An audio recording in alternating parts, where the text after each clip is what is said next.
Dang, dude. How's it going? I'm doing pretty good. So 85. What's with the significant? My grandmother, when she was 96 or 94, I always think of this. It makes me feel young. I tell my mom to make her feel young. She was like 94. She was sort of dealing with not much, being scared to die. She was ready, and she walked with a walker, and she went to the bathroom by herself. So you have, quality of life to a point, but still. And I go, well, I was just trying to get a gauge on her, and I was talking to her, and I was there, and I was like, how were you when you were 85? She goes, oh, I wish I was 85. I drove. And it puts things in the perspective of age. And here she's wishing she could be 85.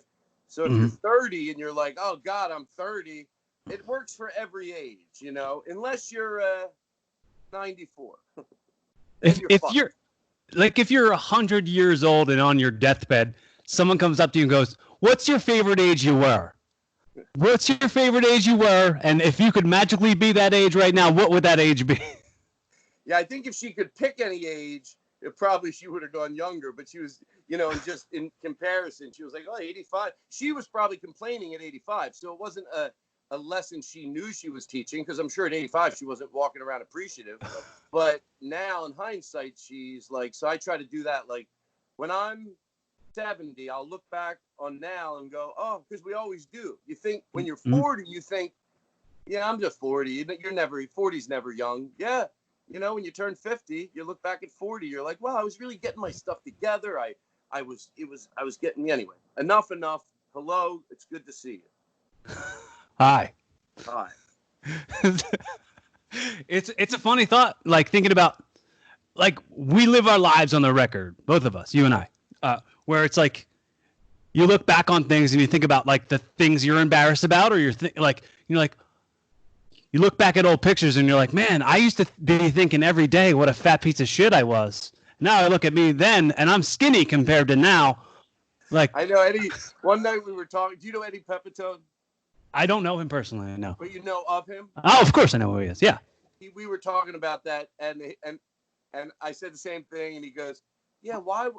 I said jokingly, why wasn't I I was gorgeous. I was like, I can't believe how good looking. I always thought I was, not that good looking. Right. And he goes, yeah, I look back at old pictures of myself and I go, why wasn't I getting laid more when I really had the goods?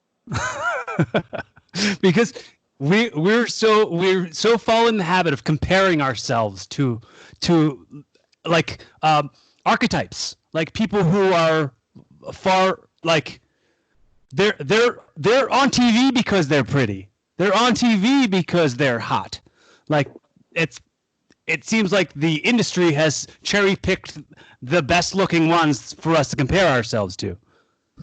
Yeah, you can get caught up in it. I can get I try to work on it because I'm a little vain, and it doesn't work for you. It doesn't, like, sometimes, like, I remember a long time ago Oprah did the show, and maybe people a lot of laughed at it or whatever, but she came on without makeup, which might seem not like a big deal, but even as a guy, there's certain things I do, and before I go on stage that I don't do because it's, it's just like, I wish I didn't give a shit as much sometimes. I try to work on it. I know it doesn't matter. It's so stupid to care, but it can be a little vain, I guess is what I'm saying.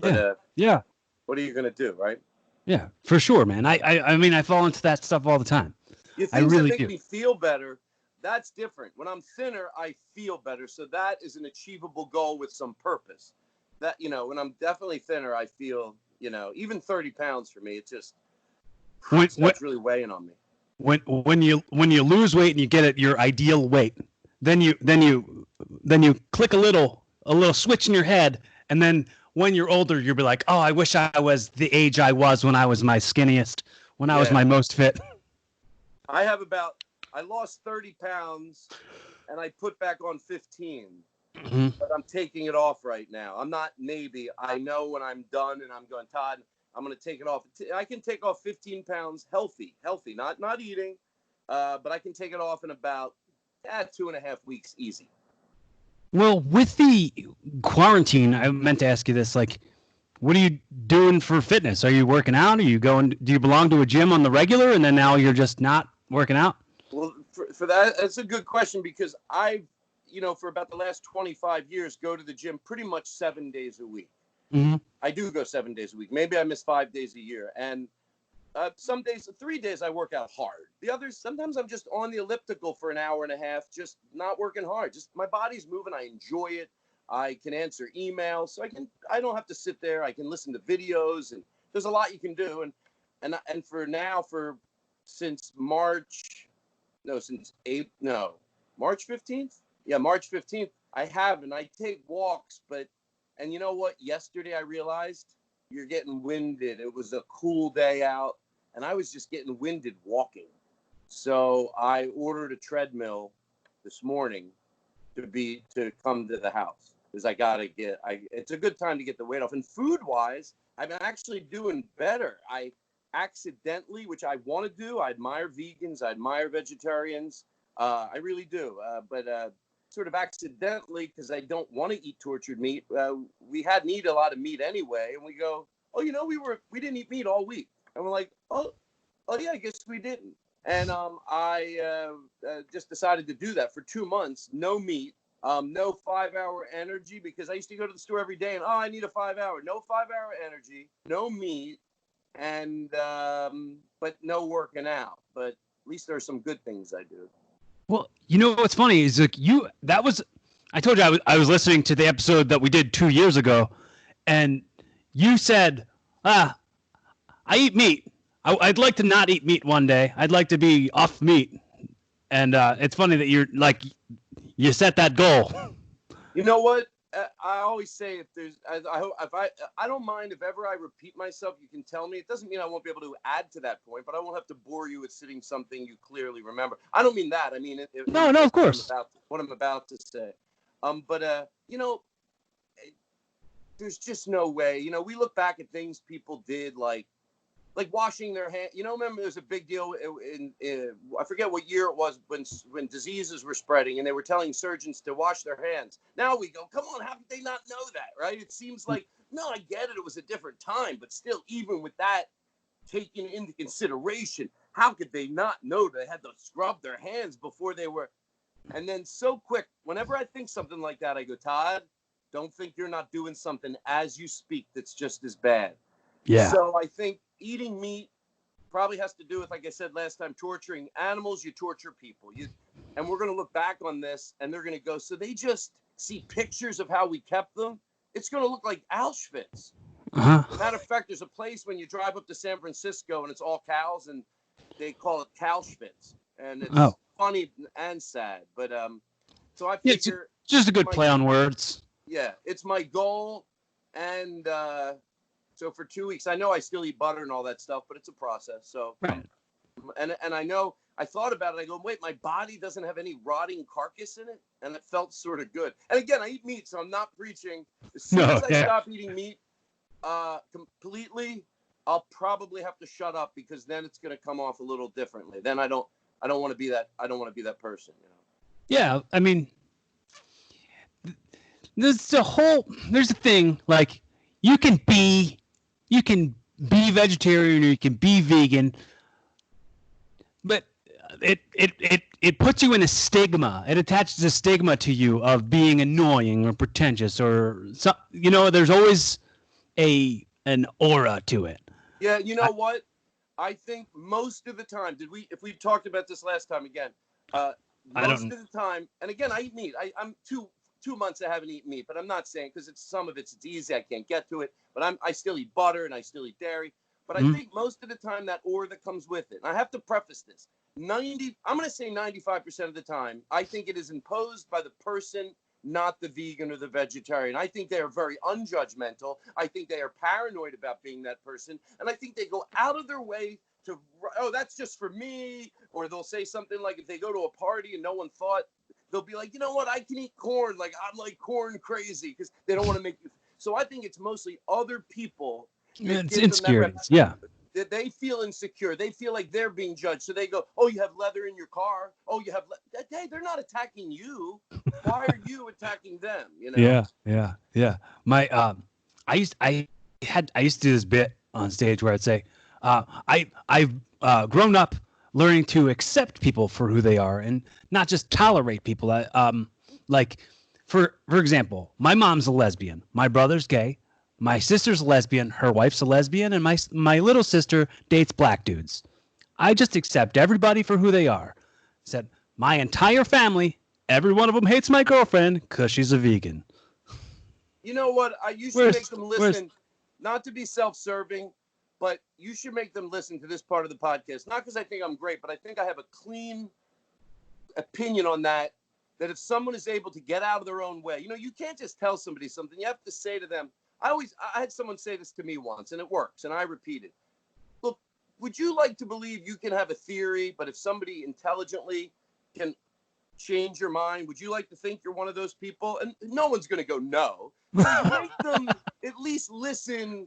Okay, because I'm asking you, because if you tell me you think vegans are annoying, and maybe they don't like her for other reasons, but if that, who knows? No, yeah, it was a joke that I stopped doing because they hated her because she was a bitch. They didn't hate her because she was a vegan. She just happened to also be a vegan, and it served the joke.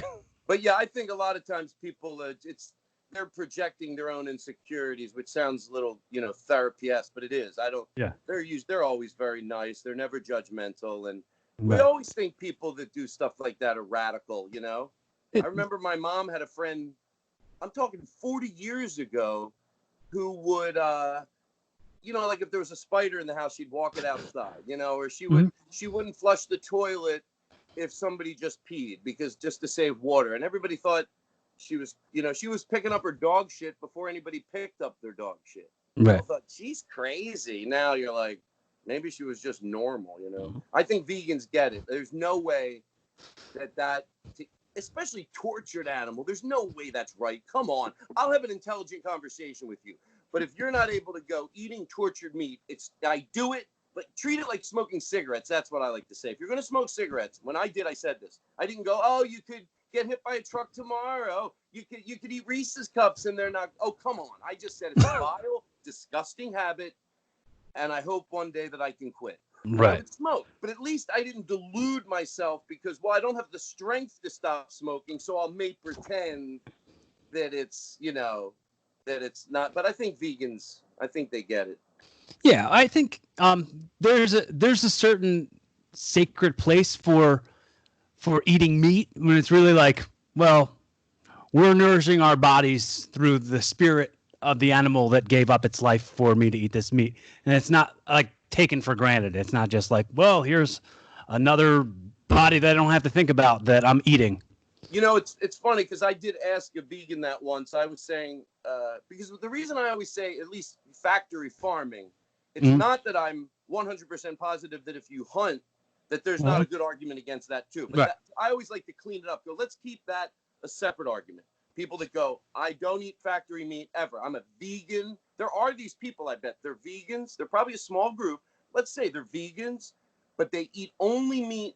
So they wouldn't be a vegan. But I'm saying there's people that will only eat meat when it was on a farm, if it was a chicken and had a good life. Okay, there's an argument to be had by certain vegans that I give it a listen because it makes a little sense. But take that off the table because that's what you're talking about, respected, all that. But I'm talking factory farming. There's no way anybody can sit down and tell you that we're going to look back on that and go, what was wrong? Oh, it's going to look more barbaric than it already is. There's a certain level of karma attached to that I just kind of want to steer clear of.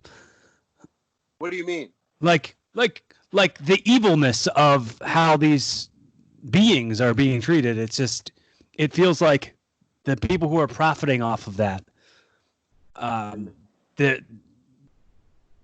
they don't have the best lives. Not hopefully, but perhaps. Those people they're us. Yeah.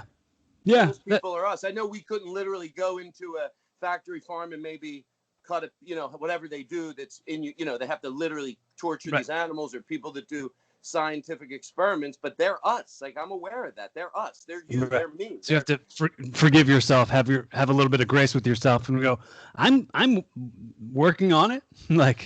Hopefully maybe this is a lazy excuse to make myself feel better, but I think the one thing I can do to help the people that are fighting that good fight is not argue with them. Like, you know how people, not only will they not do anything, but they're going, oh, that's bullshit. Okay, so you're not going to do anything and you're going to fight. It's like you don't want to fight. Your neighbor's house is being put out, is on fire. The fire company shows, and you're like, I'm not going to help them.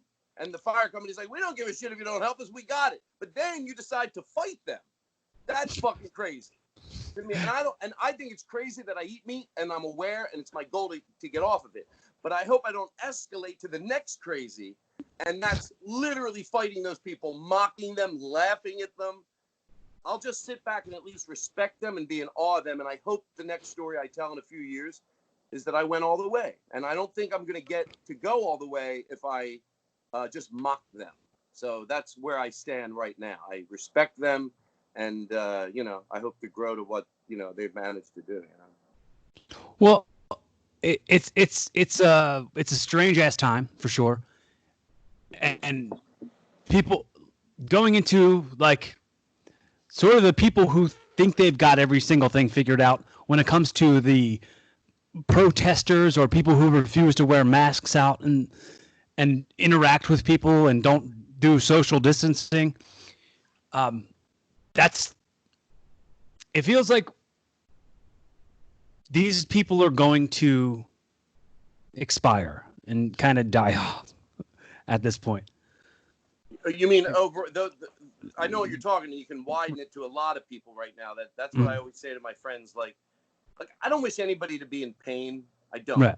I don't wish anybody. I don't care who it is. Like I don't wish Donald Trump to be in pain. No. I want him to stop. I want him to go away. If I had a magic wand, then he could just disappear. But I don't wish him pain. But I do wish that there's a group of people on the planet, and I wish they would just die off. Just die off. Like you're fighting us here, you know? You're fighting, you know, people that with the climate change and all that. And I know there's a lot of young people that don't believe in climate change either, but you know what? Old people are worse because, you know, they're supposed to have wisdom. They're supposed to have learned some things. Young people learn from older people. So I blame all older people that just fight. It just, I know it's not a healthy thing, but I'll be like, just die a painless death. I always go painless death. That way I don't feel mean.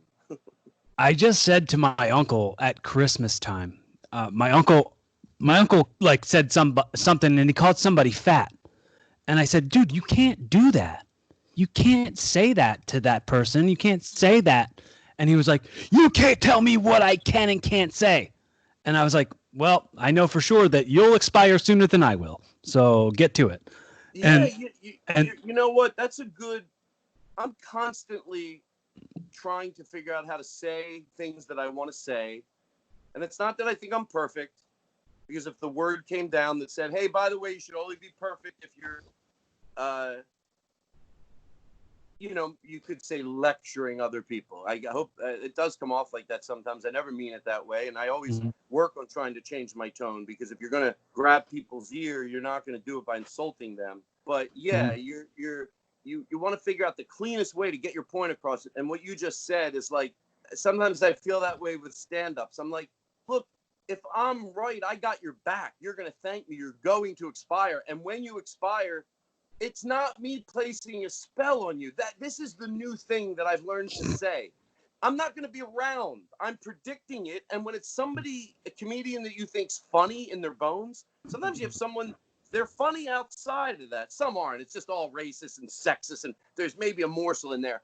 Other comedians, they're funny. They're real funny, but they got caught up in this little thing. And I want to go, I've been around. There are some things that happen. They're patterns. And you will expire, and I will sit back and not be happy because I like you. So get what I have to say and listen, because right now it's like you think this and I think that, and you just think it's an argument where I go ba ba ba and you go ba ba ba and I go ba ba and you hang up the phone. Well, we both have that's why you're not listening to me. I've seen patterns, and patterns are you will expire. You will expire. And if you're brilliant 70%, I've learned this. If I go on YouTube and look at old shows or comedians, there is an element of wiggle room that I hope the audience gives you, because I've made some mistakes, some big, some small, some social, some mean for no reason, something I didn't realize was racist or unaware of the plight that people go through. Mm-hmm. And I look back at it and it doesn't stand the test of the time. So I think people hopefully, because, well, maybe I should speak for myself. When I'm watching old comedy, if there's one thing that's like, ooh, I don't stop listening. I consider the time. Oh, yeah. But when it's two things and they're social, I don't mean just a bad joke or something like that. No. When it's social, political, socially wrong, politically wrong, punching down, I won't give up right away. But if it happens, and then I'll be watching it with my significant other, and we'll be like, it's still funny. And we're going, this is 1980, so that's pretty. Right. We're being fair. But well, at one point, like but Eddie Murphy. Point, at one point, I'm done. Right. Then I'm done. And that's what you want to tell your comedian friends, that even if you have good to offer, if someone's watching it 20 years from now and they'll be like, oh, and then they'll be like, click. Because it's the example I give, I'm almost done. It's like if someone gave you 100 jelly beans and only 4 were shit flavored. So you can't enjoy the others? Well, no, I'm always afraid I'm going to get shit. So that's how I feel watching that. Right, they're all the same color, too. Yeah. Every one of those jelly beans is the same color. So you can't tell which one. They all have zero smell to them. Just tastes like shit. Yeah. So where are you right now? Now I'm in my podcast studio. It's in my backyard. Oh, okay. Okay. I was like, wow, it looks like a club. Yeah, I have like a band set up, and I have a stage, and sometimes I'll have like performers and do shows in here where we all sit around and watch it. And the thing is, I rarely video it. But the audience at home knows what it looks like because I put pictures up. So when they hear it, they imagine what it looks like in a way that's sometimes more fun. You've seen these pictures that are perfect, and then you imagine if someone's singing here, they imagine them, on that stage. Can you see that? Oh, no. Hold on. Soup's dark. Hold on. Can I flip it? I don't know. Maybe I can. Yeah, dude. It's pretty ideal. Yeah. Anyway, sorry. No problem. So that's inspiring, man. That's really inspiring. It's really like I'd want something like that in my life too. Like you can just kind of have your own thing going on during this time when no one wants to be around each other. You could do like your own stand-up special and just can in laughter for jokes. By the way, I appreciate the backdrop. I always tell people, when you're Skyping with someone and behind them is like a white wall, like all it takes, I always give what you have behind you as an example. I go, just put something up. It's just, it's more pleasant to talk to the other person, Cool. So, Thank you. I did do an hour. I did it for Helium. Long story, very short, which is possible for me. I did it for Helium. I did it live to tape because I thought it would rule out any problems. Like Skype went down or my internet's bad here at the house. And then some people thought I was going to do it live, and they were right. So 2 weeks later, which was the 18th of April, or March, May 18th. It really comes down to really like dates and times don't matter as much anymore. Everything's blending together. Anyway, the story is I did an hour and 40 minutes in here because I have the stage, I have the lighting. I did an hour and 40 minutes. We put it on YouTube live. We just did it live. I didn't do it live to tape the first time I did it live to tape. Did an hour and 40. I didn't want to put in the laughter per se because I don't need it. I do a podcast. You do a podcast. I mean, I miss the audience. Don't get me wrong, big time. But I can pace myself. But the second time I really did something that it was an accident, but I ended up liking it. I had on drums, I have my friend sometimes in between jokes. And I told the audience at home, hit the cymbal real light in between a joke. And to me, that was like, trains the audience. Yeah, this is funny.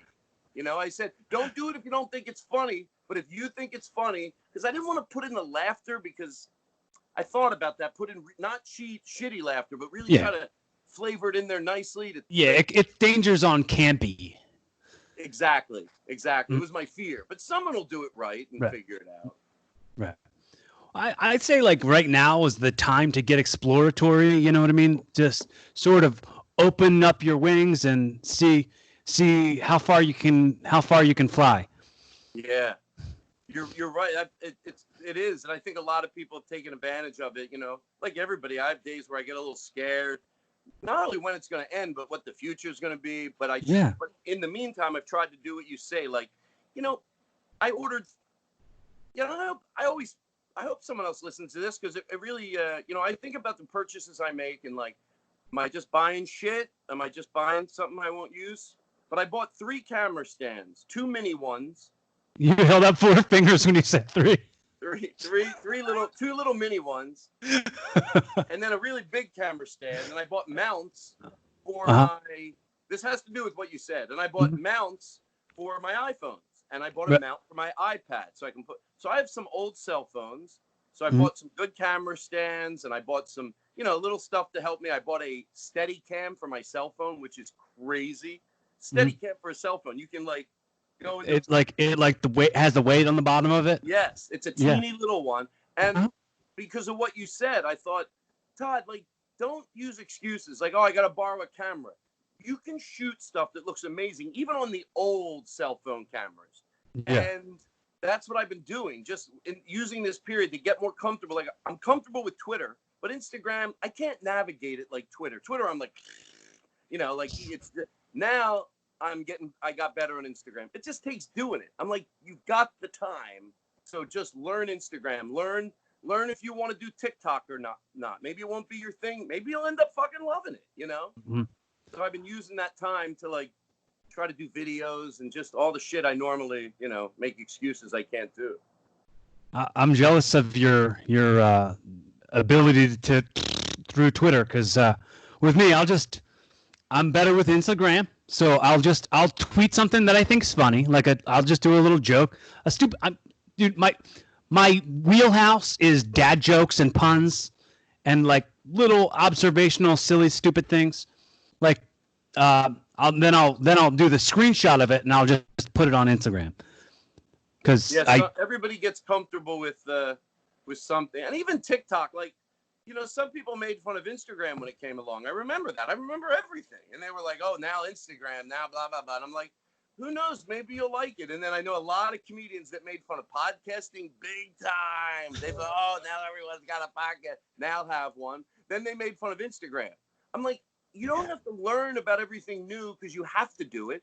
But learn about it because then when you decide not to do it, your reason will be, I tried doing that for about a month or two and it didn't grab me, as opposed to, now you gotta, And by the way, I know why I say that on every interview I do. I'm not a moron. I get it. I've said this before.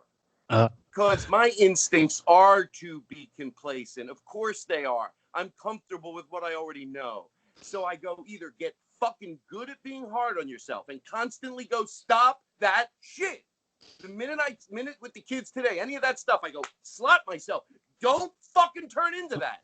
Nobody wants to be their parents. Nobody says I want to turn into my parents, but it happens. And I don't think it doesn't happen unless you go, I will not fucking go down that rabbit hole of just complaining about everything new. So I say it because it reminds myself to fucking don't get caught in that. You will expire. And even if it's not your fault, that's my favorite thing to say. Like, even if it's not your fault, so what? You expired. It was the world's fault. It was comedy's fault. Even if you're technically right, like I'm not being sarcastic. The even if is a real one. Even if you're right, so good. Your story will be, well, I stopped doing comedy, but it wasn't my fault. Oh, does that make it make you miss it less? No. How is it not your fault? Okay, I could see if like you got canceled somehow, but like if you go, oh, it wasn't for me. Then it wasn't for you. Then that means it was your decision and it was your fault that you're not in it. Right. And no one else's. No one went, hey, you're canceled. Oh, no one canceled somebody who wasn't somebody already. I think I said that on an episode of this podcast. I'm like, if I got canceled, it means I was somebody, and I haven't been anybody yet. So, let's start canceling me because that'll mean I was somebody. You know what I was just thinking? It'd be funny if right now after all that you went, all right, well, let's get this started. I was like, what? I'm gonna start throwing out some bad words that get me canceled before I ever get started. What are the words you can't say? All right, let me list them off for you. You know, I love that George Carlin, he had all the words you can't say. And he wasn't even really complaining about it. It was just TV you couldn't say, you know. Right. But I listened back to that. It was fun to go back to listen to old stuff. You think you remember how it went, and it's a little bit different, you know. Right. Going back last night and listening to some old Richard Pryor, and I realized that, like, all the stuff, like that one where he did Richard Pryor, like where it's the one we all remember, right? Mm-hmm. And that was before my time, even. Like, that was before I started comedy. But there's other stuff that's fun to go. That's what I've been using the quarantine for too. Like, my significant other will introduce me to new music, but especially now because we have so much time. And mostly I want to know about new music. I will put all the new music in front of me. I want to know what the fuck I'm talking about. But for him, a lot of old comedy. And it's funny that we're going back and watching stuff, and it's some of it's still funny. That's what makes me want to work harder, because I'm like, okay, it is possible to still be funny 40 years later. What are some common things that comedians did that were now 40 years later, you're watching it, and you're like, it's still funny. And two are authenticity and not punching down. They don't age well. And I got news for you. They only get worse and worse. They don't get better. It doesn't level out. It just gets uglier and uglier.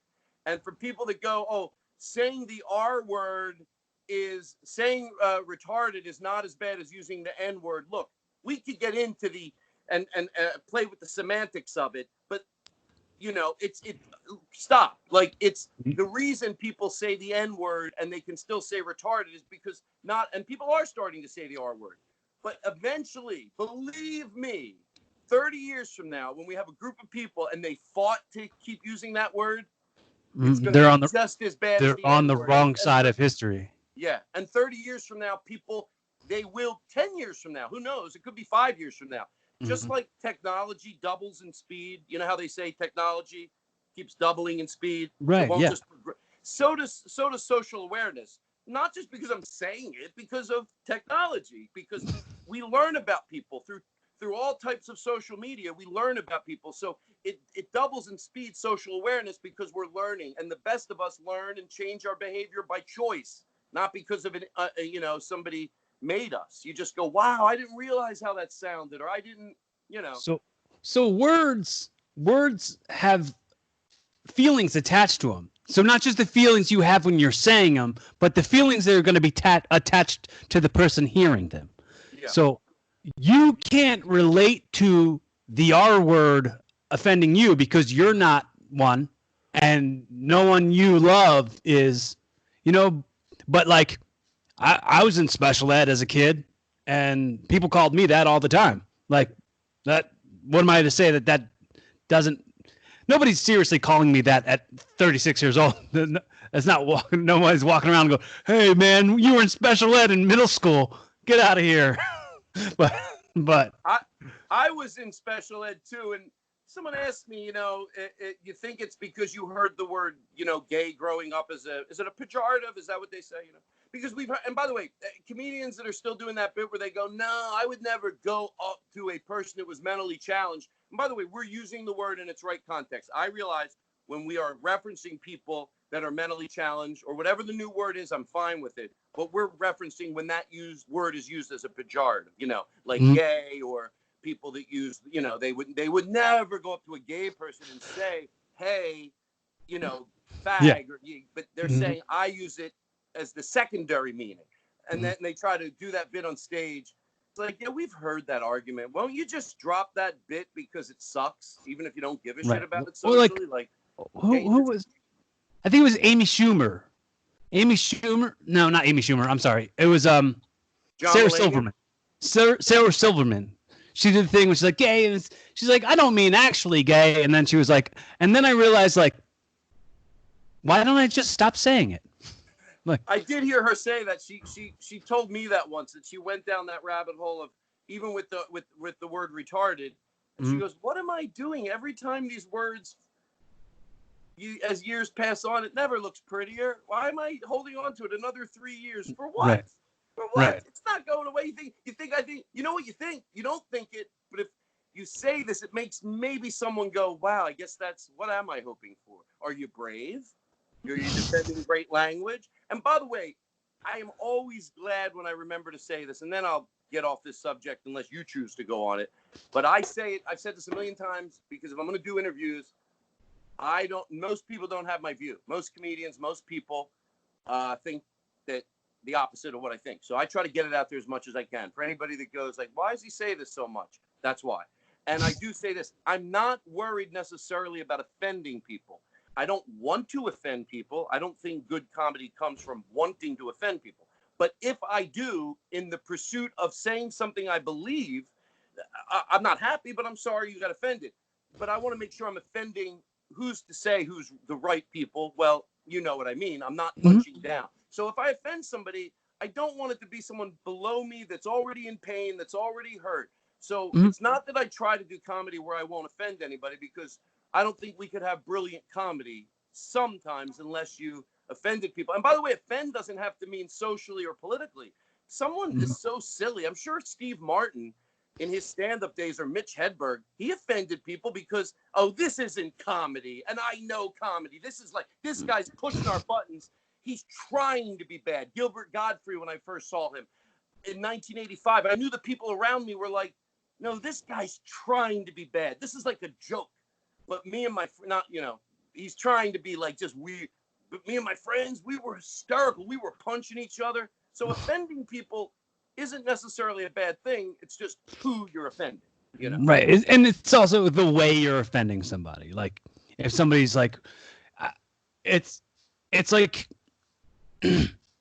I have to be able to put myself in your shoes to see what it is that offended you, to be like, wow, I could picture myself being you, and I could see myself feeling this way about hearing this thing.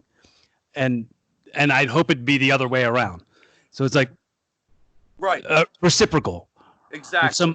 Some gosh dang reciprocity. Paul F. Tompkins said something once so clean that I liked. He goes, and it has to do with like, this group wants to be called that. Hey, go back to maids decided housekeepers, or flight attendants, stewardesses and flight attendants. Stewardess, yeah. Yeah. Most people don't fight that because I didn't even know why years ago. I finally asked a friend. I stopped doing it because that's like Paul F. Tompkins said. If somebody goes, hey, my name is, they go, hey, Harry. And he goes, oh, I prefer Harrison. That's the end of it. You don't argue. You don't go, well, I think Harry's a great name. Well, good. Call yourself Harry. You would look crazy. Any sane person, you say to them, hey, I prefer Harrison. And they go, oh, cool. Hey, Harrison. And that's what they call you. But most people that don't want to give up those words, like it's mentally challenged, then it's this, and then it's going to be socially, it's housekeeper, then they don't want to not go down that changing of the name because they gave it a listen and it didn't make sense. They don't even give it a listen, because I asked my friend who knows a lot about human language. I said, Kevin, why did they change it from maid to housekeeper? And it was a while ago I asked him, but it was something to do with a maid packed a punch of racism, and it was just used so negatively for so long that, and he explained it a lot better. But I went, oh, that makes sense, that makes sense. Or why was it mentally retarded, and then it was or why did they call it Asperger's? Now they're just saying it's a scale. Because within that community, sometimes in the event of not criticizing, but to help these people, you have to make healthy categorizations, not like in life, which like we both agree is bad to do, but when you're helping people. So they changed the name, little people, midgets, to little people. Whatever you want. I'm not being the guy that says, nah, I'm calling you Harry. You're Harry. Because like you said, you're not in their shoes. There's a reason, as simple as it might be, hey, my name's Harry. I'm not going to live my life going, nah, I ain't call you. Now I gotta call you. I got one friend I gotta call Harrison. I gotta call another guy Hank. I can't remember what everybody wants to be called. How do I keep pour track? water on those people. Calm down. Everything will be fine. You'll learn. It's a process. You don't even have to learn overnight. If you just give half of a shit to learn over a year period, you'll figure it out, right? Yeah. It's like you got to be patient with not only yourself, but with everybody else. Because everybody else is in the process of figuring it out too. And nobody has it all figured out. Not at all. Like, oh, what do you mean I gotta call this janitor or custodian now? Yeah, so what? Yeah. Yeah, like, so what? What's wrong? I'm not making, I'm saying I don't mind changing. I'm not, know Right. my side, right? Right. Mm-hmm. Okay, I didn't want you to think I was being one of the people that was going, oh, now you got to call. I'm like, No, that's fine. I was about to tell you, Todd. I was about to be like, you're going to expire soon, and it'll be before me, and I'm just gonna feel real bad about it. Shame we lost you. For you. Yes, ask me stuff. It's a stupid question, but last night I had a cup of coffee at like 11 o'clock. I was watching a movie. I wanted a cup of coffee, right? And it was really hot, so I put a reasonable amount of milk in it. I remember putting a lot of milk in it. And then I didn't drink it. So this morning I just put it in the microwave, not realizing there's milk in it. But that won't be bad. Will that be bad for me to drink? Is that bad milk? It was left out all night? Whereas once it's in the coffee, is it different? That seems like something you should ask Google. I feel okay. I might not. What's that? I feel okay. Yeah, I mean, you might have a little bit of a tummy problem later, but but you might not. Anyway, there we go. I'm going to take a hit of pot as we talk. So, like I said, I was telling you earlier, I was texting with Jordan Brady earlier today, and he was asking me to tell you about complaints about the clubs, like that. It's like 10 years you've been doing it, and I was like, yeah, but there aren't clubs anymore. Yeah, there will be again. We will. I know some people are. Look, I'm only doing it with my guests, but we're going to go back to having clubs, obviously. Even if it means clubs have to take out grants and put in these ozone machines. I'm just pulling this out of my ass, but whatever we have to do. But I talk about that. It's my life obsession to present comedy at its best. And I was thinking something about, which everybody's thinking, what good can come out of this? And there are good things. And it's easier for people that are, the more you're struggling right now financially or emotionally, or there's so many reasons people are struggling right now than what is on the surface. We will end up having comedy clubs again. And so I don't mean to say it'll be good that will come out of this in a not aware way that people are, struggling, but there will be. And as far as the comedy clubs go, I thought of something. It's just like a random wild thought. I don't know if there's truth to it or not, but I will be very sad to see the clubs that may close that presented comedy in a good way. That my heart, but there's a but. That's sad. That's it. That'll just be sad. My heart will go out. But maybe what will happen, there's some shitty clubs, but they have a stronghold on the market. So maybe when they close, it'll let someone else go in there that knows comedy better, that's newer and fresher. And so that's sort of my hope, that in a few cities we'll be like, you know what, actually, blah, blah, blah closed. And I'll be like, was it a good club or a bad club? And and then I think that could happen, Well, my ideal hope for this whole thing is that people will be open to experiencing brand new things because they've missed being out of their house. So coming out to the clubs will be more of a thing we cherish and more of an event than it is something like worth bitching about, really. For someone that puts a lot of thought into the show, I really do. I value people more than when I was younger. I get they pay. Sometimes, I heard a comedian say this once, and it always stuck with me to an audience, and I repeat it. Sometimes they spend money they don't have. So I have a lot of appreciation for the audiences, and I'm more appreciative even now. So I hope you're right. And we talked about this last night. Like, I don't know if I want to be the first one back to perform, but when it cools down and we see everything's good and they're putting people back into the clubs, I hope the audiences are like you said, like everyone's like, hey, we took this for granted. This is special, you know? So I think you might be right. I put it this way years ago, and I was talking more about my in-ring stuff. When I'd say I'd perform for an audience thinking that a good portion of these people have never seen this sport before. And they already have their preconceived ideas of what's bullshit and what's not. So if I give them a presentation that's unlike anything they've seen before, it's not only changing their idea on what this business is, it's gonna leave a memory. It's gonna leave a memory for them. So even if they remember the best parts, the way they remember them is at its best instead of at its worst. So when it comes to cleaning the presentation up, when it's coming back for comedy or for pro wrestling, it's like we're given the opportunity to leave brand new first impressions. Right. Yeah. You know, it's funny that me and my brother have this expression. People go, I wish I could change my past. You go, you can.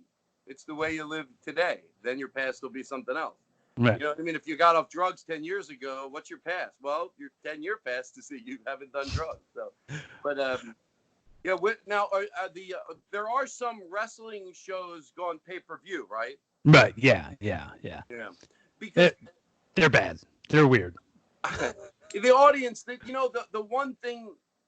Look, I saw somebody advertise a comedy club that they're doing something where the performer will be able to hear the audience, and the audience will be able. If that's true, that is cool for now. It won't. Hopefully, that's not what it took. But even then, with the delay, I don't think it will work that well. But what I think might happen, I'm just putting it out there in case I'm right. It's fun to be right. When they're allowed to, let's say, have 60 people in a comedy club, right? Right. And I've said this to every club that I know well. I said, that's going to happen. I'm telling you. You know how I normally tell you to keep your club dark? Now let's make it or break it.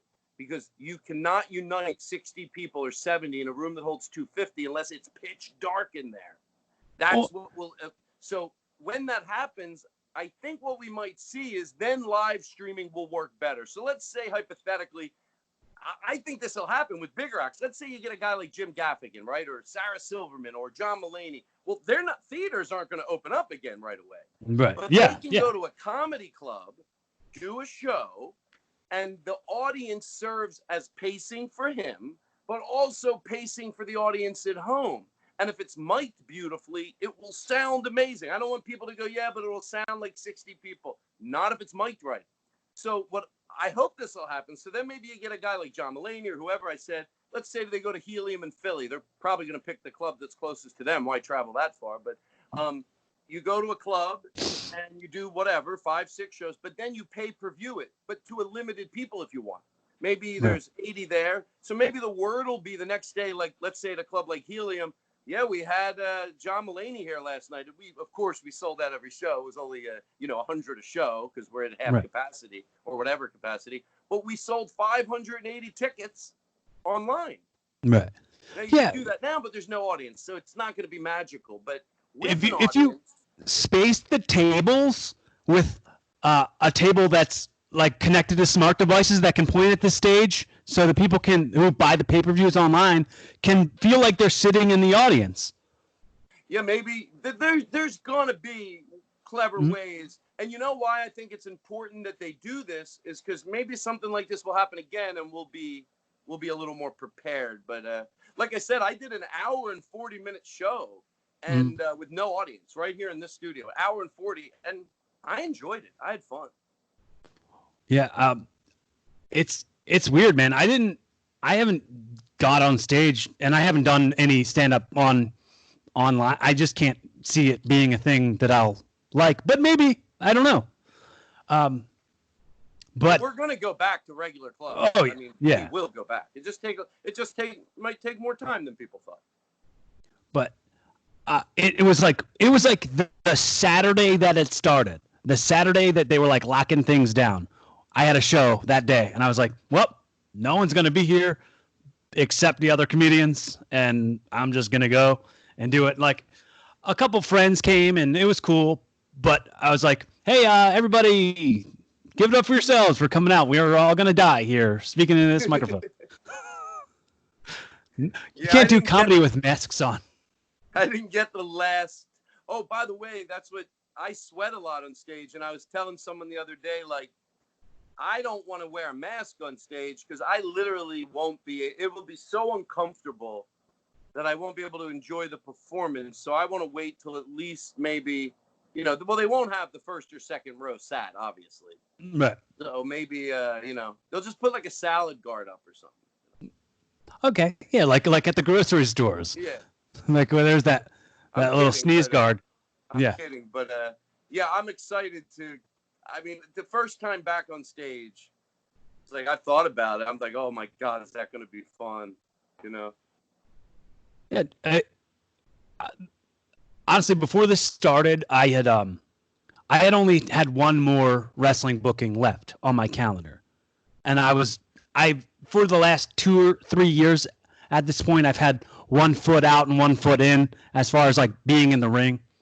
But when it comes to people taking things for granted, and maybe people will pop for more, people will get more excited.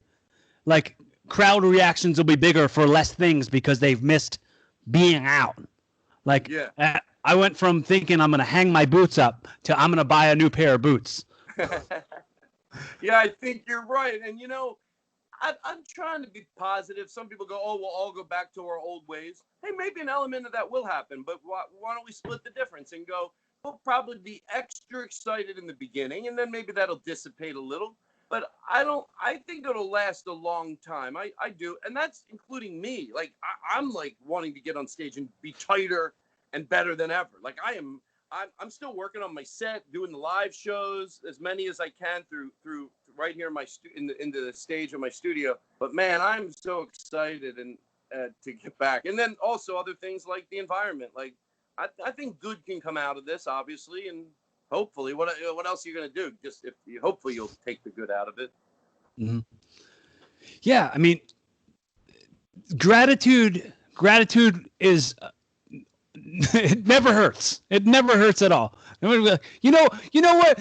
My life wouldn't be as ruined as it is right now if I had not been so grateful for so many things. Damn it.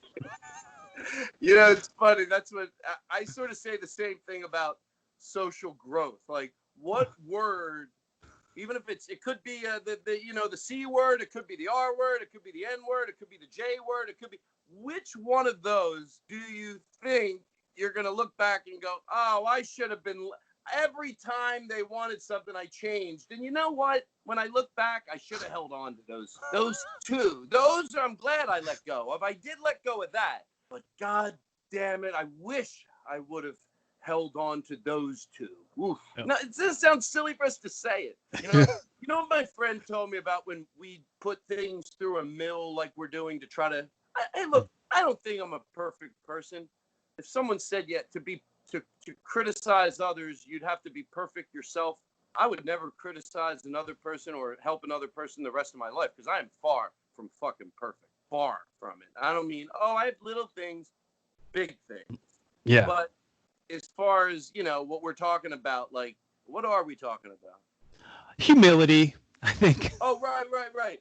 Yeah, I put it through a ringer. Like you put it through a ringer. Like, would you ever go back and go, you know what? Life would have been better if I was less gratifying, sort of saying that we put it through a ringer like that to see the absurdity in it. So I always think, well, why aren't other people seeing that absurdity in it? And my friend said it's because they're not putting it through the ringer. You think they're putting it through the ringer and coming out to that conclusion. They're not putting it through a ringer.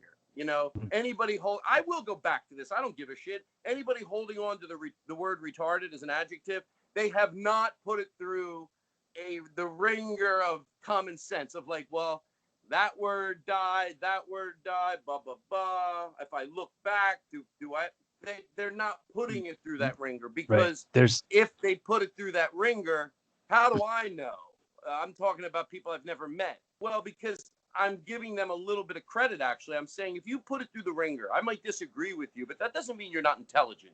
People that hold on to that word, I know some very intelligent people overall that hold on to that road. I know you haven't put it through the ringer of common sense because you're smart, and if you did, you'd stop it. Well, it's also a bubble that you're living in. There's a bubble of people who've already accepted you for what you are and just like love you anyway and let you just get away with it. And the people call you out on it, then they're the problem. And they're the problem. And the bubble isn't the problem to you because you don't see them as enablers. Right. And, it's funny you say bubble because I always love that they'll go colleges, LA, New York. They call them bubbles. Colleges, they live in their bubble. New York, they live in their bubble. Yeah, a bubble of every type of person on the planet more than anywhere in the universe. Black, white, rich, poor, fat, thin, transgender, and names that I can't go on and say. So why are we the bubble? Right. Why are we the bubble? It's by their merit. They're literally saying, oh, LA, you're a bubble. Oh, New York, you're a bubble. But what does our bubble consist of? Maybe if you got out of your own way and you weren't angry, you'd be able to go, oh, wait, are they a bubble because do they have a different opinion because they're around all the people?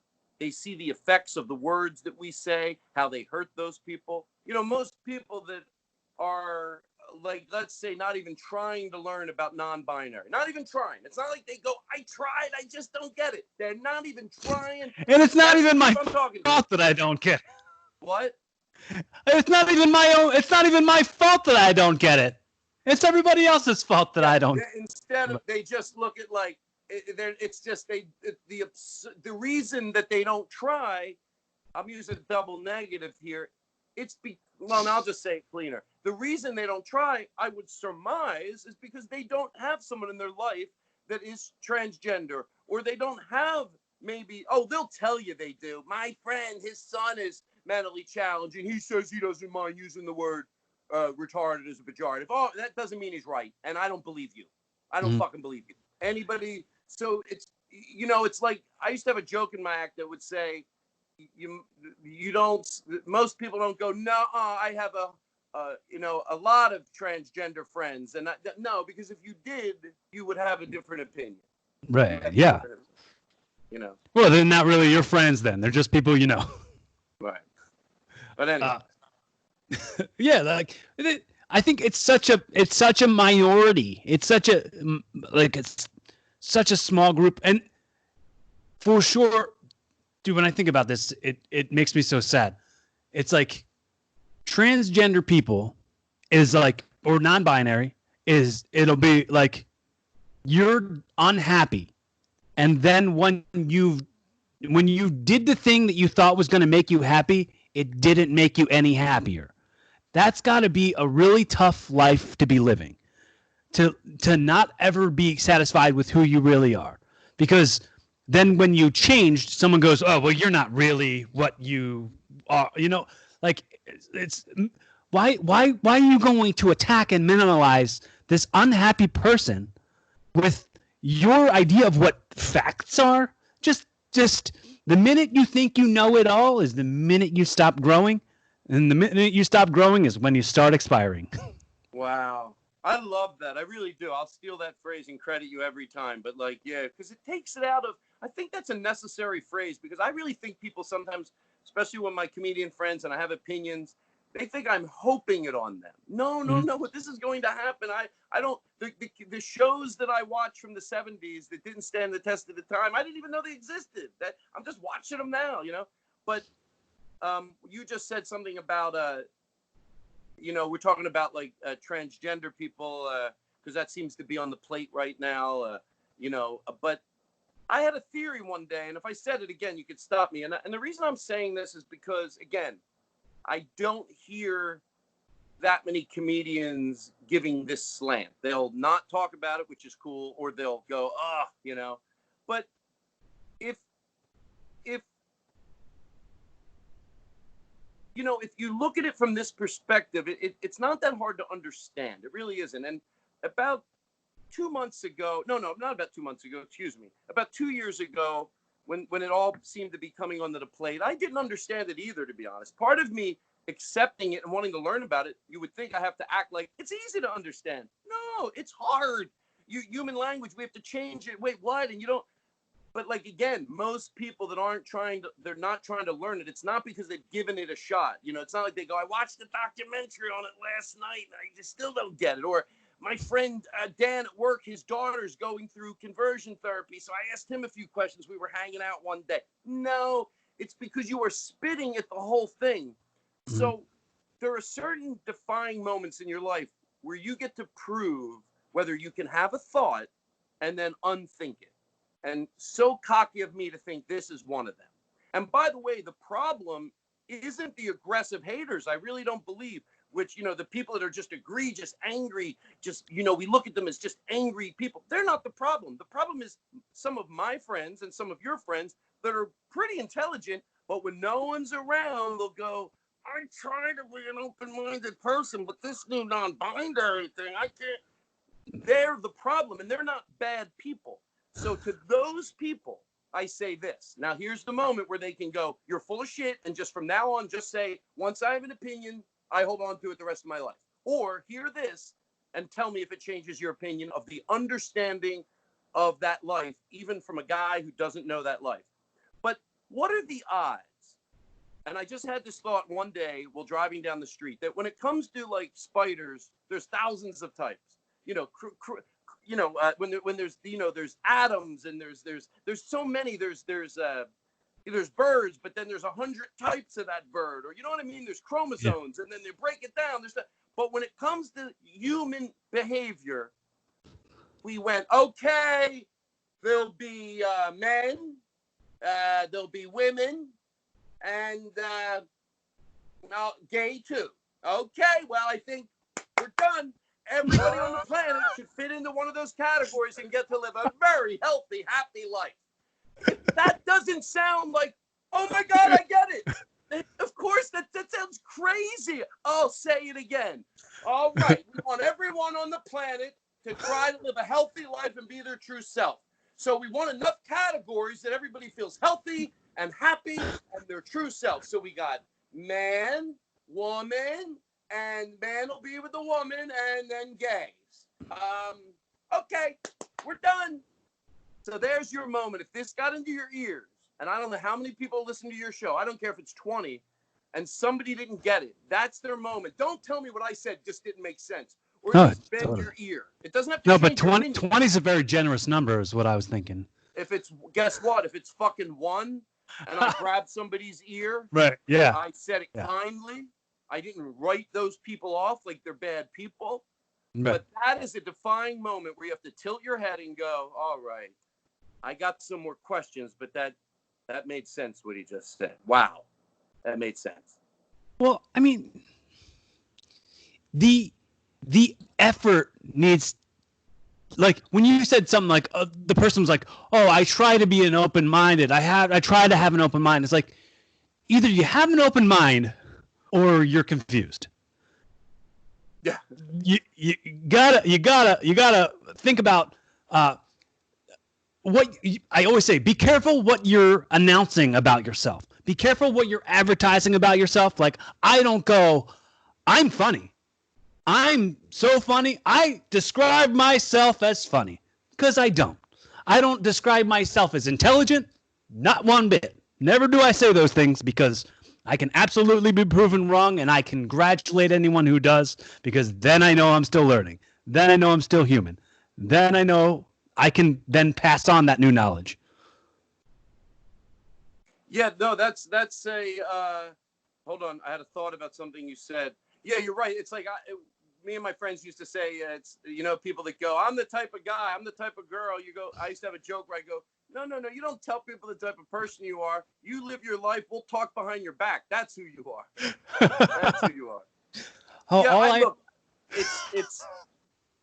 it is, look, I'm trying to just, like everybody else, just, and by the way, this comes up a lot. Not only me as just a human being, but obviously you do stand-up comedy and you have a podcast. I hope what keeps me on the good track is my heart. But hey, there's no fact that we're recording so many things that we do.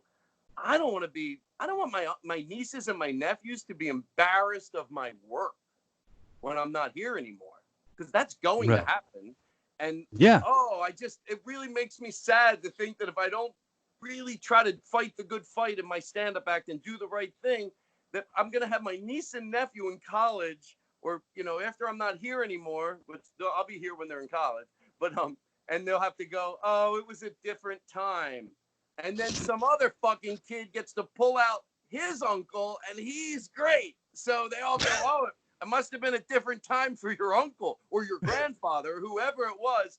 Because when we look back at things from the 70s or the 80s and we go, it was a different time, not for every comedian, maybe the masses, but every era has comedy that lives forever. And that's what my goal is.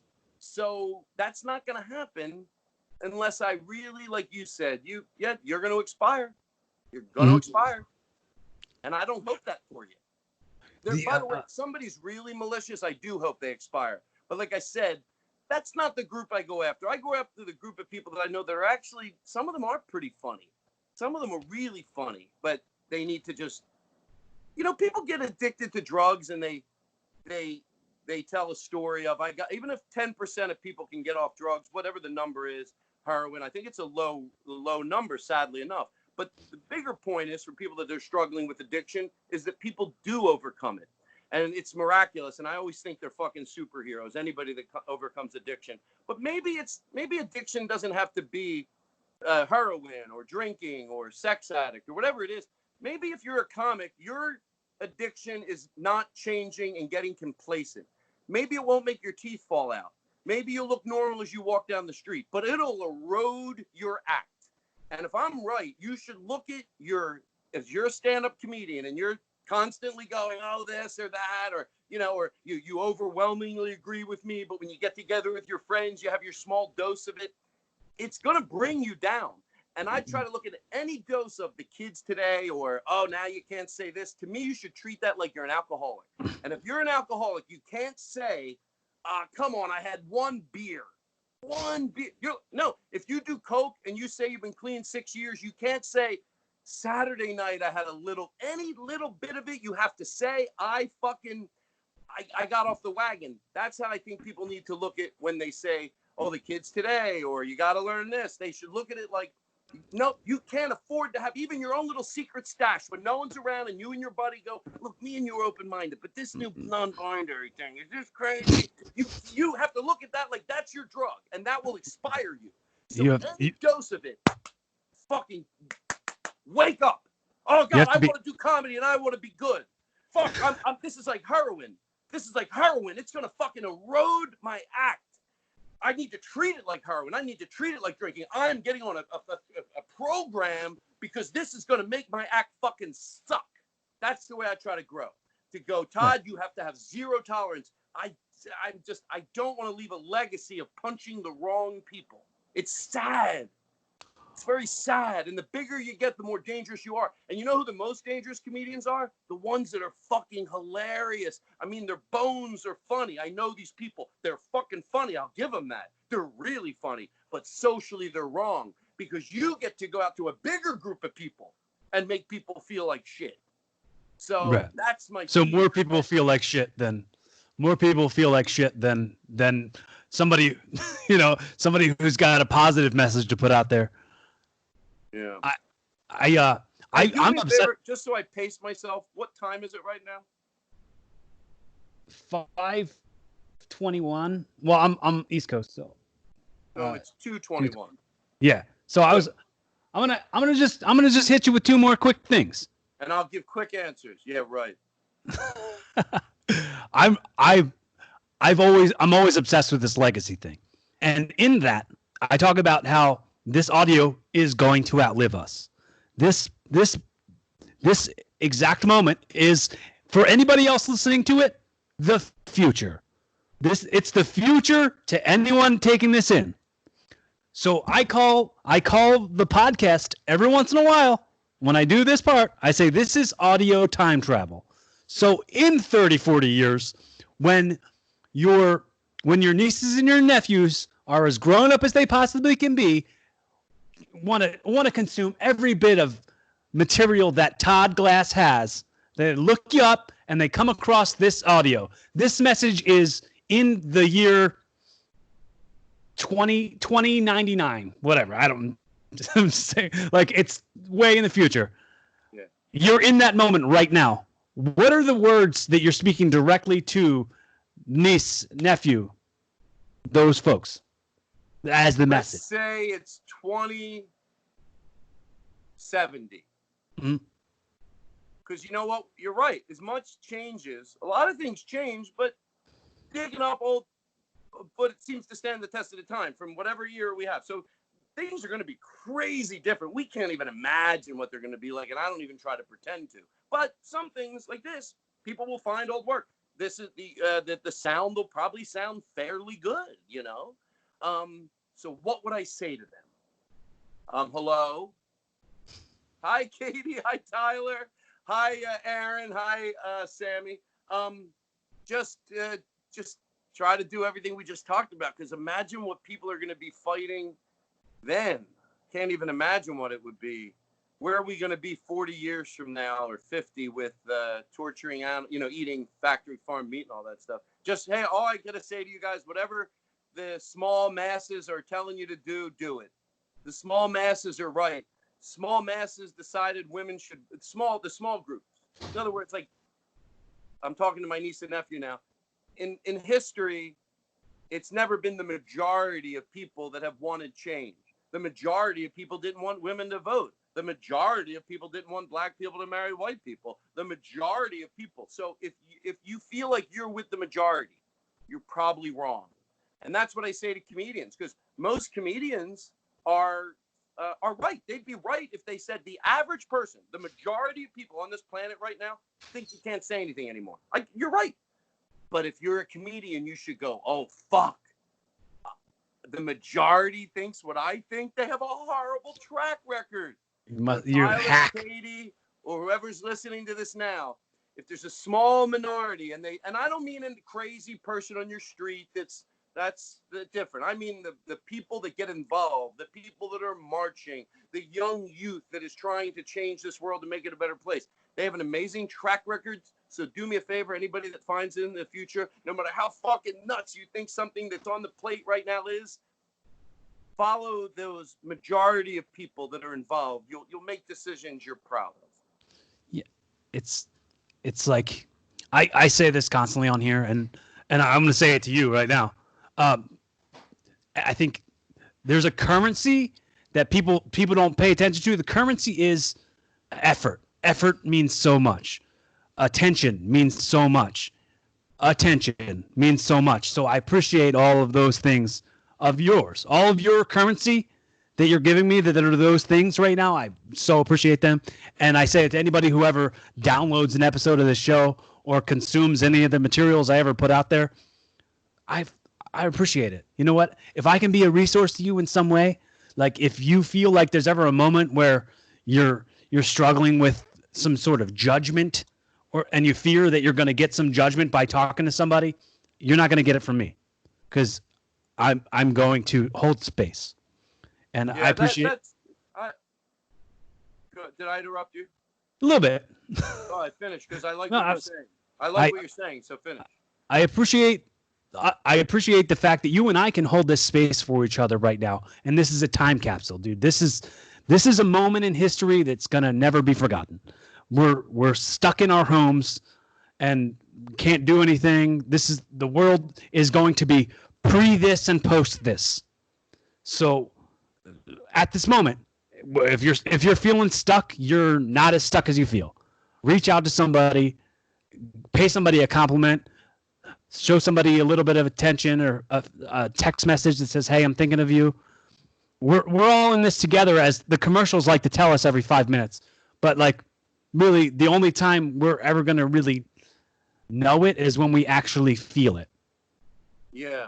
I like that you're saying that, because you said you won't be judged here. And I always thought a litmus test was if my audience is diverse. Again, hopefully these things come from my heart. I always get paranoid. It sounds like I'm doing it for alternative reasons other than it's just a kind thing to do. But it's just a litmus test, a visual litmus test to make sure you're doing the right thing. And whenever I look into the audience, you should see all types of people, because if you don't have all types of people in your audience, it means, well, whatever you're saying isn't drawing all types of people. And with what you just said, I hope if someone hears me talk, they go, wow, I probably feel comfortable at one of his shows. And I want them to. And it means a lot to me, like you just said. Like, here, you'll have no judgment. On my podcast the other night, I read a tweet about, and look, there's different layers of problems. Some people are having financial problems. There's not a competition. This is just another problem, that there are some people, I said this on my podcast, that are in quarantine with people that they can't be who they are with. In other words, they can't be, they can't talk. If they're gay, they can't talk about it. Or wear what they choose to wear to feel nice, or be who they are. And they're in quarantine and they have to be who they are. I know that that's probably a struggle. And just know that you can come to this podcast, like you just said, and here we're all good. I might say something wrong sometimes in the pursuit of doing the right thing, but say it wrong. But I got your back. And I think I think it's good you do that. And I try to do it right. And I've been uplifted by other people throughout my life. My mom was way ahead of her time. We had hippie friends when I was in second grade, and we're picking up dog poop. Jeez. Yeah, her friend Rachel talked about karma. When I was in third grade, I was learning about karma, recycling. Rachel drank water all day long. She had a bottle of water. Everyone made fun of her because, like Gary Goldman said, this is an act. People go, no one drank water back then. Yeah, and they didn't feel good most of the time. So people were dehydrated, Gary Goldman says in his act. So Rachel was drinking water, and I always try to think like, and that made you who you are today. So I try to just do the same thing in going forward. I don't want to fall off the wagon of, it's my life's mission to, I think the only reason we're here is to make other people breathe easier. We gotta, we're here for. We got to continue to adapt. Mm-hmm. We got to continue to adapt so that, because people are listening to us. So like, we're putting messages out there that are ignorant. And we're just going to create more ignorance. Yeah. And it's not what I choose to do. Hey, if I try as hard as I can, which I do, let's say I try pretty hard, I'm still going to make mistakes. I'm still going to, in 5 years or 10 years, look back at my act or things I said or remember things I said. Obviously, just remember things I said in regular life and go, oh, wow, that's trying my hardest. So imagine, and for the people that don't want to change, I always think you got to get into their head. You can't yell at them. You can't demonize them. I've made those mistakes. But to get into their head, I do get it. Change sucks. When the new cell phone comes out, it's just like, I get it. It's just, I get comfortable with what I already know. And then the new cell phone comes out and I'm like, oh, fuck. And I can't get my emails. But you know what? If I see someone that has a 30-year-old cell phone, at least that's just, they're not affecting another person. So if somebody chooses to not learn the new cell phone, okay, but we're talking about human beings here. So you can't get complacent in that. Right. If you get complacent, it only affects you. If you decide to have your house decorated like it's 1980, that's fine. Like, if you feel comfortable and that's how you like it, but these are human beings we're talking about. So you can't get complacent in other people's right to live and be treated with respect and dignity. That you can't do. And maybe this will help. When I do decide to learn a new cell phone, like when I get the new cell phone and I learn it, and it takes me a little bit of time when there's new, they have a new thing, it comes out that you can't get to your email the same way. Every time it comes out, I actually end up learning a few new things that I like. Like when you could draw pictures came along and I was in a long distance relationship. I really liked that. It was a gentler way to go to bed sometimes. Yeah. Draw a happy face or a heart. And I go, wow, so see what I took the time to learn. And there's actually a few things that I really like. Right. So there you go. Some good perspective. You said you had 2 questions. No, I said 2 more things, then I'm done. Yeah, I'm fine. I'm enjoying this. This is great. very healthy for me too. So, okay. Go. the way I wrap up every episode, and I think I said this to you last time. I'm pretty sure I did. But you know what? Before I even get into it, because you're good, we're having fun. Let's talk about real quick being embarrassed of your former self. Like you were saying before we ever went live, you were talking about. I mean, you don't have to get into as specific as you were, but Yeah. let's talk about that for a sec. Like because work, you know, there was things I did that were just sign like, you know, like my friend Jeff Tate pointed out once. Sometimes you look back at your old work. A lot of times, yeah, bad jokes. That's one thing, but that didn't hurt anybody. It's just, Right. oh, that joke sucks. That was a novice joke. My crowd work was novice. A lot of low hanging fruit. Okay, but that doesn't. But socially, Jeff. So usually it's socially or politically those. And Jeff Tate pointed it out one day. He goes, "What about when a joke's just mean to be mean for no reason?" Hey, that's a phase you go through. My point isn't that every comedian should be so mortified by their old work that they hate themselves. No, I don't hate myself. But Just gratitude just that you're grow. not that person anymore. Yeah. Exactly. Just go. Oh yeah, boy, that's embarrassing. But you know what's more embarrassing? To go, ooh, I still do that. It's one thing to go. Yeah. So I noticed that in my past, like Jeff Tate said, there were some jokes, like you said, I don't have to go into the details, but it was just mean to be mean for no reason. It just didn't stand the test of time right. So those things always embarrassed me. And sometimes I was pushing boundaries. You know, you can't be a good comedian without pushing boundaries. I get it. And the reason I preface it like that, in case somebody thinks I don't have comedy at its best, I do. You gotta push boundaries. And Right. sometimes, but what It's you not. don't It's have not. to, go ahead. Oh, it's not. It's not.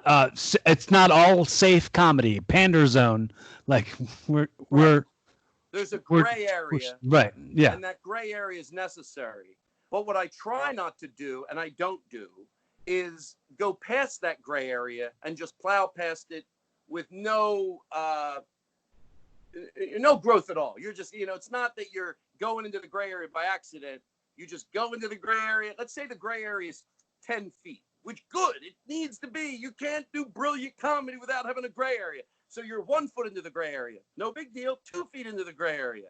3 feet, 4 feet, 5, 6, 10 feet. That's your last foot you get to be in that gray area that I defend. Then you take one more step. You're out of the gray area. Now you're just being a dick. You That's what doesn't stand the test of time. No one's nitpicking on you when you're in the gray area. People go into the gray area, they back up. That gray area is a sanction of comedy that I will defend forever. It lets us be brilliant. But I notice when you plow past it into just defiance, that's what's embarrassing. I just That's pictured. I just pictured somebody stepping over that line, like from the gray area into just mean. Is Yeah. the second you get one of those stamps on you, like a gallon of milk that says the expiration date? Yeah. And I like saying it that way because, for the people that say you can't say anything anymore, and I'm going to say this with love, I really do believe this, not in a snarky way that I normally say it. Most people that say you can't say anything anymore, that everybody's so sensitive, if you break it down, they are the sensitive ones. They don't realize it, and they might not want to look at it that way, but you're the sensitive ones. Right. You're the one that no one's nitpicking on you. In other words, no one is at outrage because you went into the gray area. Hey, maybe some regular people, or yes, I'm not saying because somebody complains about you on the internet that means they're right. That's not what I'm talking about. I'm talking about people that maybe even know something about comedy. Like no one's picking on you because you got 1 foot into the gray area. That's how you want to make it look. They go into hysterics. I think they're hysterical. I really do. Because I think most of the time they've probably been asked kindly by somebody. I remember the first time someone asked me not to say a few words and then didn't ask me because I feel you should do whatever you want in comedy. Like Right. someone should, if anything I said didn't make sense to somebody, I love that they can go on stage and do whatever they want and not listen to one fucking thing I think. I really mean that. But Yeah. they're allowed to change if what I say makes sense. So I forgot where I was going, and maybe that's good because I'm finished.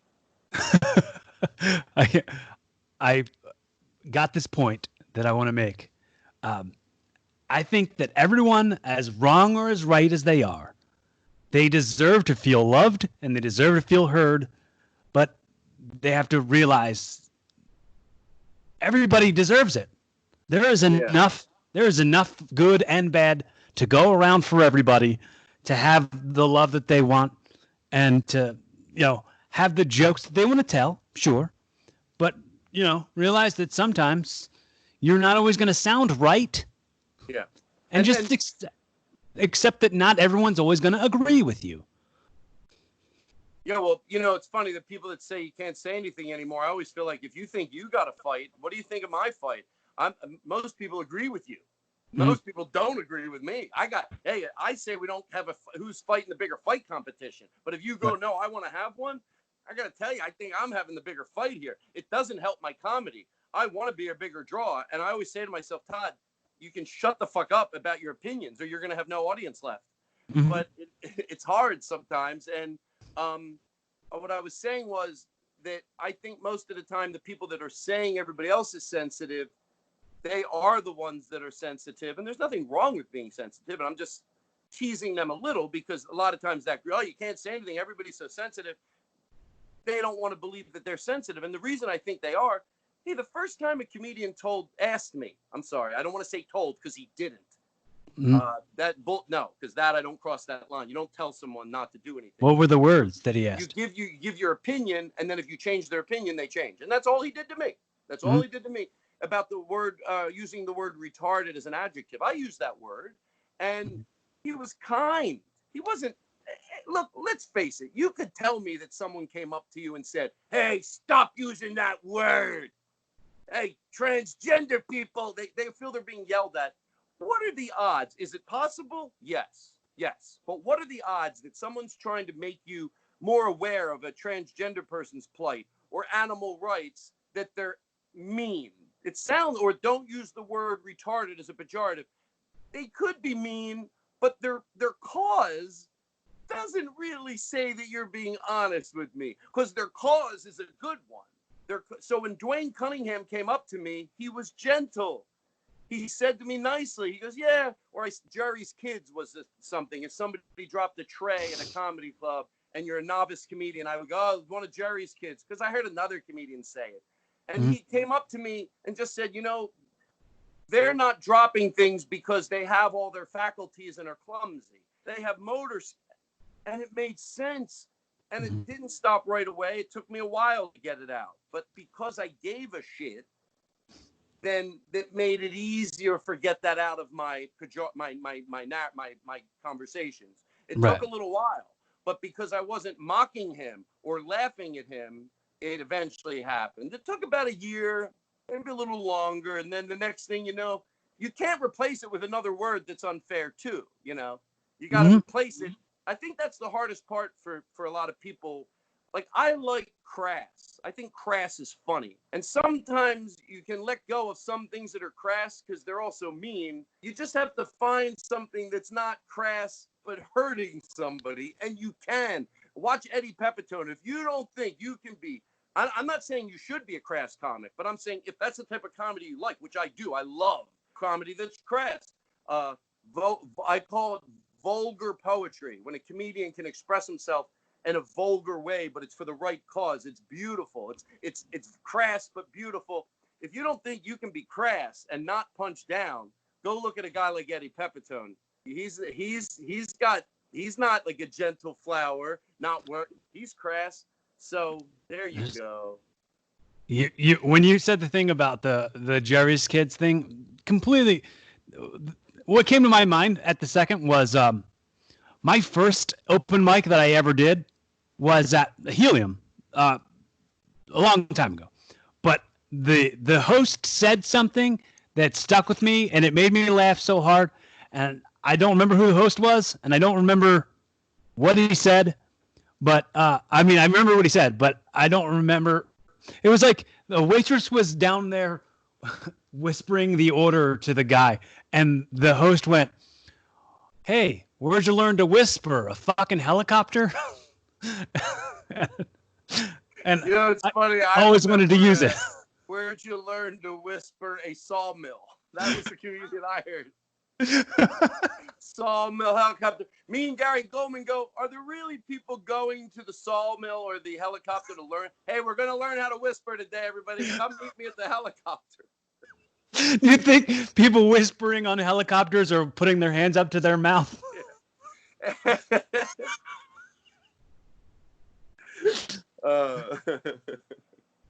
So, if I gifted you this show, let's say hypothetically, I gifted you this show and it's yours now. From now on, it's going to be Evolving with Todd Glass, and this has been the very first episode, the pilot episode of Evolving with Todd Glass.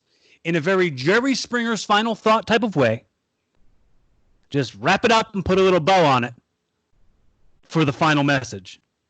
You know, so funny you mentioned Jerry Springer. As erratic as that show was, sometimes his wrap-ups were pretty good. Yeah. You could tell, like, oh, he's not a dumb guy. Look, what he did was, I don't, but the theater of it or whatever. Maybe, I don't know. That's not good. But he had good wrap-ups. Oh, yeah. What would it be? Or Phil Donahue at his best back in the day. Wow, that's a hard one. It's a great one, but it's like, so folks, how do we leave you with today? Listen, there's going to be a point in your life where you're going to feel like the growing you're being asked to do is unnecessary. All I ask you to do at that point is just look at the history. I promise you, you will make all the right decisions in life without me around if you just want what you're doing to be right. And look at the history, because it might not be what's on the plate, but it's the same type of thing. And how you're holding on to something. Look in the history, how that weathered the test of time, and want to be right. Give it an effort. And you will go through life even when you think what you're asked to be doing is just crazy and now they've gone too far. Even if you're on the right track now, you will reach an age where something is put in front of you and you feel that they're going too far. This isn't decency. This is just them taunting me. I will tell you that the history of when people felt like that, when time passes, it was just really fair what they were being asked. And remember that when you're at wit's end with change and you feel like you're done. Until tomorrow, everybody, I'm Todd Glass. Well, I really, really appreciate all your effort and your time, like I've said. And I hope we can do this again. I'd like to follow up, like, with guests. I mean, I had you on 2 years ago, and I was embarrassed to listen to it now. I'm embarrassed to listen to that episode. And hopefully in another year or two, we can do another one of these. Maybe I'll be embarrassed to this one.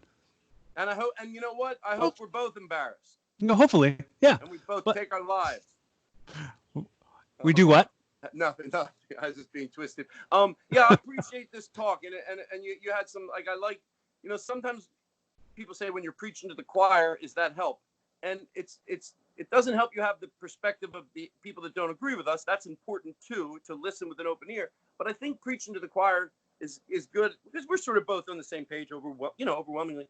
Because you learn how to fight the good fight. And you said some phrases today, like you'll expire, just clean, and some other things along the way, how to look at things. So it helps me, and it helps me say what I'm trying to say better. And so I enjoyed the talk, and thank you. Yeah, let's do it again. You reach out. I got your your text, and we'll do it again. And thank you. And it was enjoyable. All right. Well, I hope that if you need any resources, man, like I said, if you're coming to this area, man, I got a place you can come hang out or whatever. Maybe next time we could do one of these in real life. Yeah, or just come to the show, and even if you want to hang out in the green room, that usually we're in the Helium green room till 3 a.m. It's just so much fun there. And everybody at Helium, if any of them listen, can't wait to see you guys again. And yeah, and thanks for reaching out. I appreciate it. You got it, dude. Keep evolving. We'll talk soon.